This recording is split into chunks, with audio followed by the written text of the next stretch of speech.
Hello, and welcome to Herndon Live Express. Tonight we're going to have a mini edition of the show and talk about Muzak with the Luzaks Throwback Edition, History with Yasha and Mia, which also counts as Mia's big college send-off, because she doesn't have a lot of time on the show, like on camera, so this is her big goodbye.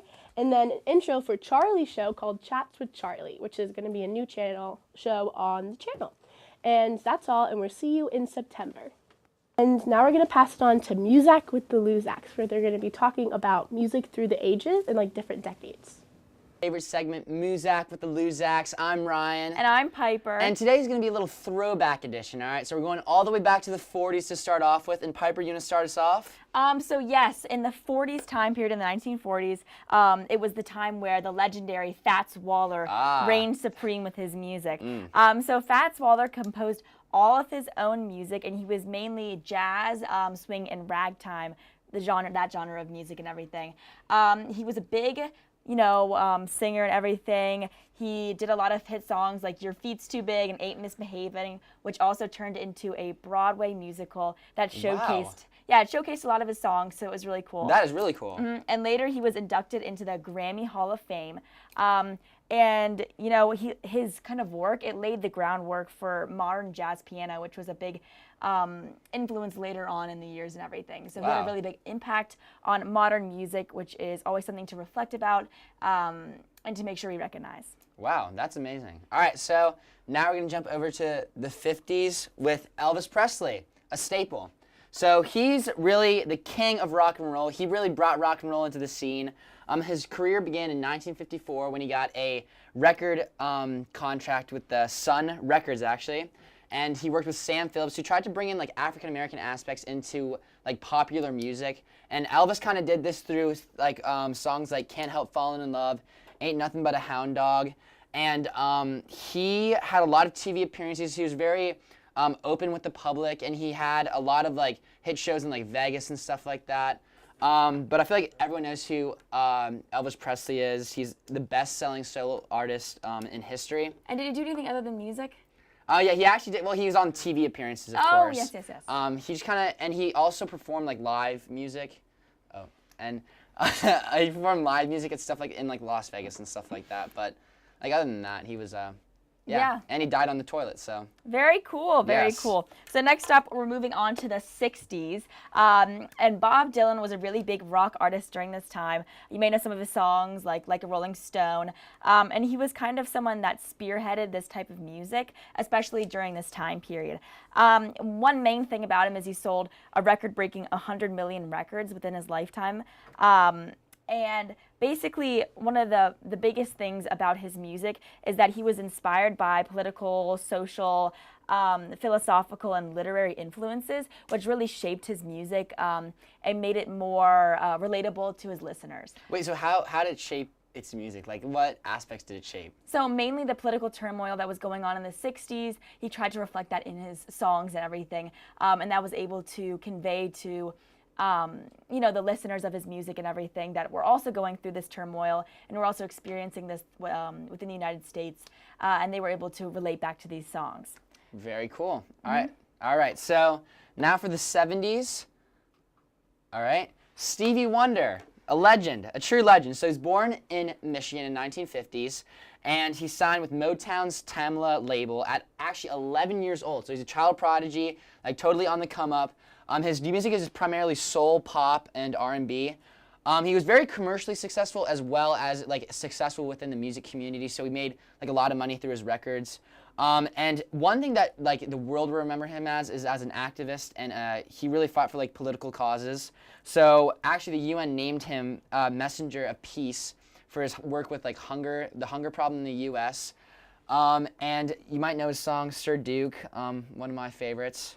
And his albums consist of talking book, inner visions, and songs in the key of life. But Wonder was really a visionary for his time. I know Stevie Wonder is still alive today, right? He is still alive today, yes. Very cool, yes. very cool.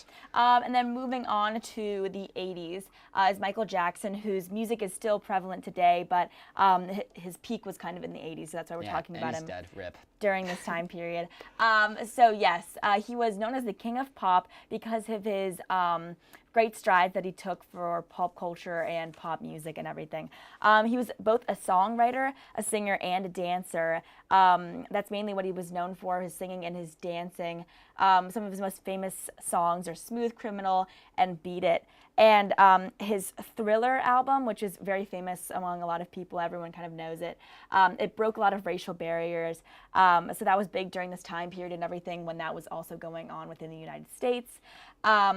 And he was also a child star. Yeah, so he spent about 4 decades within the public eye, which is kind of wild, like before really launching his music career and everything. And he had a big family, and it was kind of like a family affair for the Jacksons. But his contributions to like music, dance, and even fashion are still prevalent today. So he's always someone that when you're discussing music, you always want to go back to the Jacksons, and especially Michael, for seeing his influence today. Yeah. All right, that's very cool.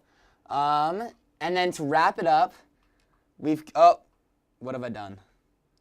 Oh, okay. Oh, there you go. There we go. The Red Hot Chili Peppers. So, it is an American-based band out of LA. It was formed by Anthony Kiedis. It's really like a kind of a weird take on rock. It's like psychedelic rock, funk rock, metal, rap. They do it all.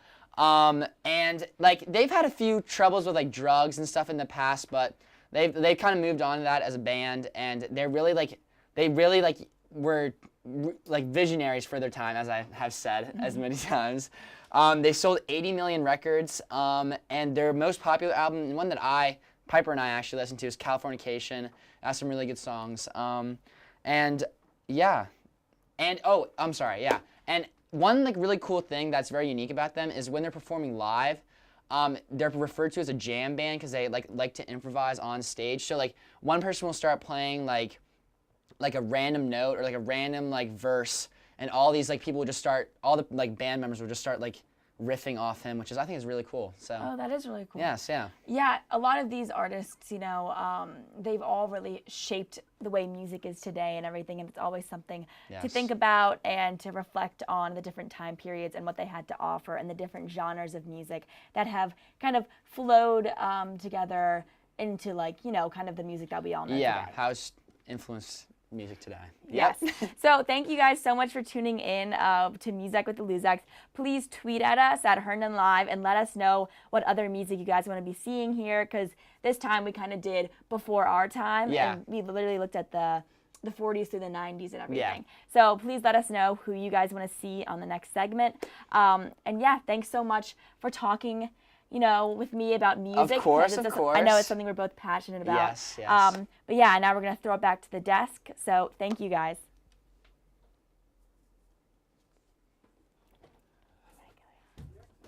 Did you know that Michael Jackson was married to Elvis? Thank you, Ryan and Piper. And next we're going to be going on to history. This week in history with Yasha and Mia. Yasha had a big part in this because he did all the research and Mia did all the graphics. And so we're going to see what they did. And they had a lot of technical difficulties, so if it seems a little chaotic, they're just doing their best. So to Mia and Yasha.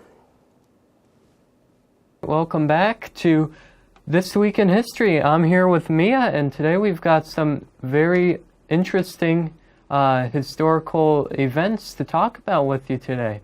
So, first up, we have the date of Ruth Bader Ginsburg, and she was inducted into the U.S. Supreme Court Justice in 1994, and she is still part of the Supreme Court today, and she is the oldest justice part of the Supreme Court there right now. Mm-hmm. Okay, on this day, and it was 1628, the Vasa sank. No, it was not this day, but August 10th. The Vasa sank right off in Stockholm, Sweden. It was a warship, and but the thing is, it sank because they put like 65 cannons on it, and it couldn't hold its weight. So it basically sank, and like 30 people died. And the Stockholm Museum in Sweden still has preserved corpses in a tour of the ship. It's apparently the only still mostly still intact warship from the 1500 from the 15th century. So it was a great history Very for the impressive. museum. And it was also the most powerful armed warship back then, too, with 64 bronze cannons. It was supposed to be. It was supposed to be before it sank. Mm-hmm. Sadly, it was a little too heavy, and the winds knocked it down. So, moving on to August 11th. Let's Yes. start it off, Mia. Okay. This was the day that that Voyager 2 discovered Neptune has a couple rings, not big rings, but a couple rings. Neptune also has 5 moons, and it's a gas giant, and it's the 8th planet of the solar system. I'm sure you knew all this already. Yep, and there's a total of 5 distinct rings around Neptune now that have been discovered, and their names are Gali, Leverrier, Lassell, Arago, and Adams. So throwing that at you, and maybe if you're into astronomy, you like hearing about Neptune's rings. So there you go. So moving on to August 12th. We have Hawaii in 1898 being formally annexed and becoming a territory of the United States. It was inducted as a state in 1959. Yep, August 21st, 1959. And then the Model T was first created by Henry Ford. It was the first Model T came out. Like this brought out like a new age of like, modern cars, and also it was the assembly line. Mm-hmm. And an interesting fact about Henry Ford was that the Dodge brothers helped work on the Model T with him before leaving him and creating their own car company. And today, they're still rivals, the Dodge and Ford. So, the rivalry goes back a long ways. You gotta keep the company going somehow, even if it's just out of spite and money. Moving on to the 13th of August. The Berlin Wall in 1961 was built to separate East and West Germany. It officially came into being. It was originally like a barbed wire fence, but they built it up to be like guard towers, enormous concrete walls. Yeah, the whole works. And it was torn down in, what year was it torn down again? November 9th, 1989. Yeah, that was when it was formally decommissioned. It was torn down in 1990. Yep. And that was the year that the German people were allowed to visit each other and see the world for themselves, basically. And even now, all over the world, there's sections of the Berlin Wall. You can find them in major cities. Yep. Graffitied on. Yeah, and there was a part of the Berlin Wall that was recently at the museum a few years ago. I don't know if it's still there today, but if it is, you should definitely check it out. Yeah. Yeah. Moving on to the 14th now. Yes. You've got this one, Mia. Okay. This was the formal surrender of the Japanese to the U.S. This was called VJ Day because surrendered to Japan. It's Victory over Japan Day, and Japan brought this about. Like Emperor Hirohito brought this about because the atomic bombs caused such a loss of Japanese life that he didn't want the war. That they didn't want the war to drag on any longer. Yep.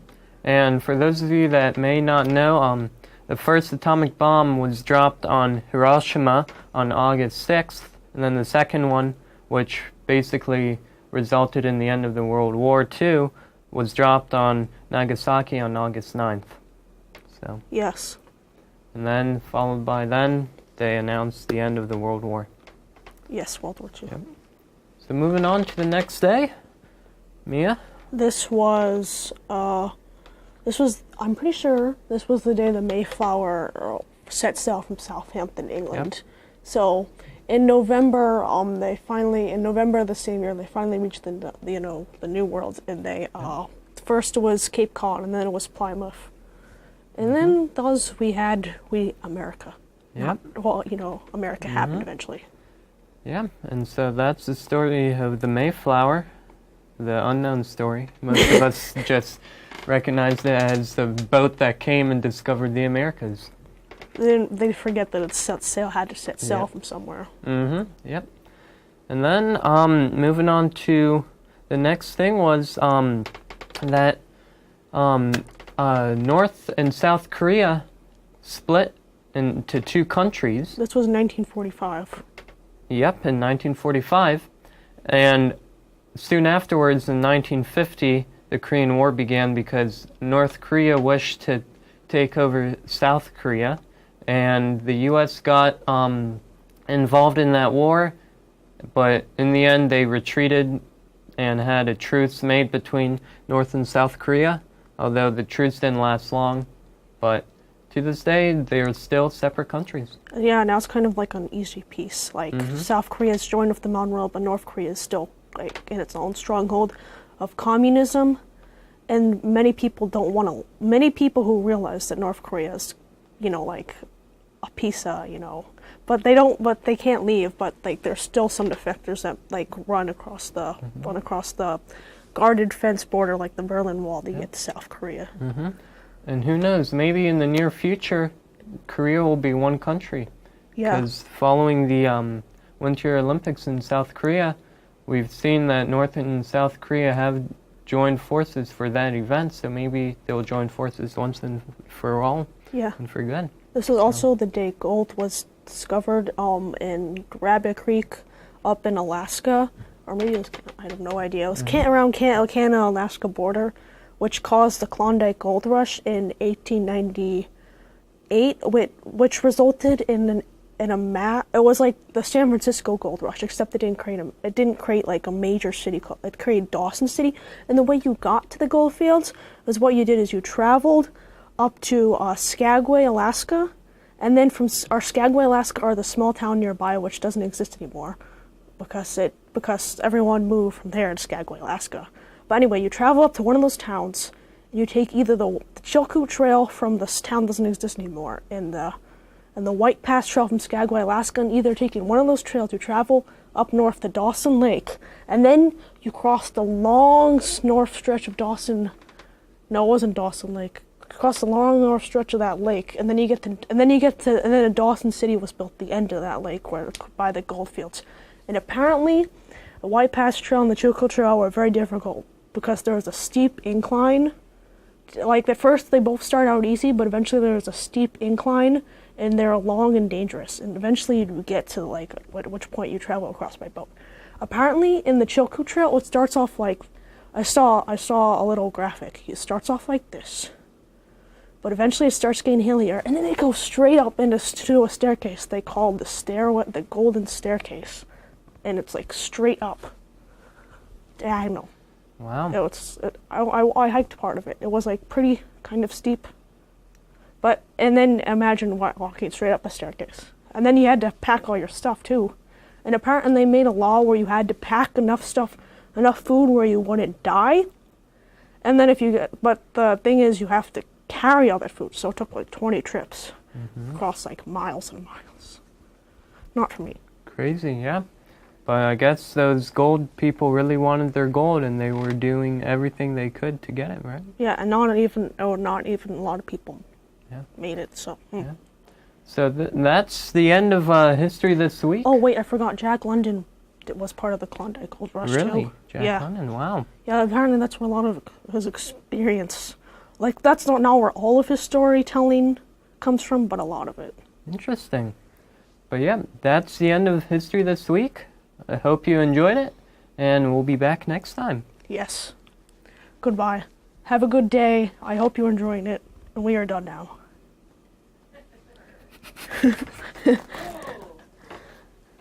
The next one we're going to go to is intro for Charlie's show. It's a new show we're going to be airing, and Charlie Waddell sits down with different people, interesting people, and finds out about their lives. So he sat down with our own Yasha Barth, and we'll see how that went. He brought in his violin, so. Hello, and welcome to Herndon Community Television's program, Chats with Charlie. This afternoon, we have one of HCTV's volunteers, a special guest, and someone who's multi-talented and very creative, Yasha Barth. Yasha, thanks for being with us today, and a special thank you for being a Herndon volunteer, an HCTV volunteer. We appreciate your contributions and creativity. Now, I understand you've been with the been working as a volunteer since. Well, I've worked with HCTV for a little under a year now. I started in September last year, and I work on Herndon Live. Herndon Live, that's the television program on Fridays. Yep, Herndon Live is a kid-run show. We talk about the news around town, global news, and events that are happening. And we have shows on the second and fourth Friday of every month. It's a TV program for young people by young people. Yep. Second and fourth Tuesdays. What do you do exactly on Herndon Live? So, me personally, I usually am in front as an anchor in front of the camera, and I usually run segments such as the news or polls, but I might have a random little event thing that I talk about. So you're the talent in front of the camera. Usually, yeah. Now, as a Herndon Community Television volunteer, you also have volunteered for different events. Tell me, what is your favorite event that you've done outside of Herndon Live? That's a tough question, but probably my favorite event outside of Herndon Live has been either helping at Herndon Festival or taking part in musicals around Herndon that's made by the Herndon High School Drama Theater. Now, speak of musicals, I understand that you are you have musical talent. Yep. And you also take classes in music. First off, what year student are you and where do you go to school? So I'll be going into 11th or my junior year at Herndon High School. And I understand you have musical talent and you are taking music classes. What instrument do you take or do you play? So I play 3 different instruments actually. I play violin, which I'm in the orchestra at Herndon High School. And then at home I play a little guitar and a little accordion. Still learning both of those though. I'm impressed. How long have you been playing each of these instruments? So I started violin back in 4th grade. I'm going into my 8th year now. Started my guitar playing a little later. I think it was 6th or 5th grade. So. Thank you, Charlie, for that. I'm really excited for his show. We'll see how it ends up. And that's all we have for you today on Herndon Live Express. Next month, we'll be back in the beginning of school with all the normal things we have, and we'll see you then. Thank you. Have a great rest of your summer.